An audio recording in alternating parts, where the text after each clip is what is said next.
यापूर्वी देखील अनेक वेळा मी पंढरपूरला येऊन गेलो, पण आज मात्र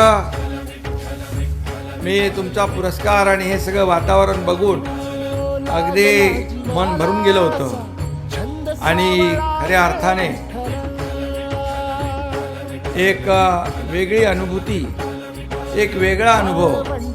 कार्यक्रम तर अनेक होतात माझ्या सामाजिक आणि राजकीय जीवनामध्ये, अनेक कार्यक्रम, अनेक सत्कार झाले, परंतु आजचा हा सत्कार आपण पाहतोय की नामदेव महाराजाच्या जन्मस्थानी या ठिकाणी हा पुरस्कार होतोय, हे सगळ्यात मोठी गोष्ट आहे। मना लागली ओढ तुझ्या पंढरीची विठ्ठल,